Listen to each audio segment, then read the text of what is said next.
तो डैमेज वैमेज हुआ है हल्का फुल्का, तो हल्का से स्पा करा लेते हैं, उसके बाद देखते हैं कि क्या हम लोगों का हेयर का आएगा ट्रांजिशन। वेट, सिस्टम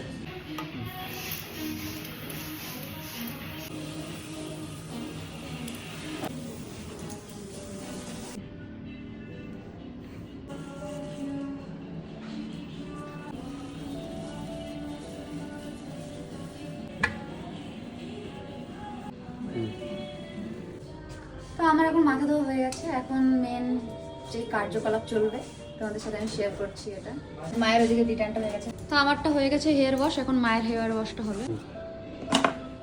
হেয়ার ওয়াশের পরে এই ক্রিমটা ওরা হেয়ারে লাগাবে আর ভালোভাবে মাসাজ করবে।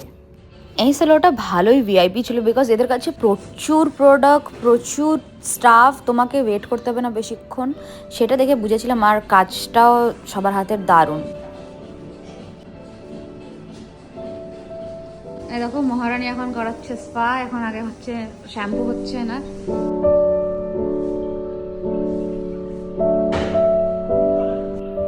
তো এখন চুলটা ধোয়ার পর সেকশন করে আলাদা আলাদা, দেন ক্রিমগুলো ইউজ করা হচ্ছে। তো দেখতেই পাচ্ছ কত ভালো করে ইউজ করে দিচ্ছে আমার হেয়ারে। আর পুরো প্রসেসটা আমি তোমাদের সাথে শেয়ার করব পরে, তো সাথে থাকবে। টাটা, দেখা হচ্ছে নেক্সট ভিডিওতে। টাটা।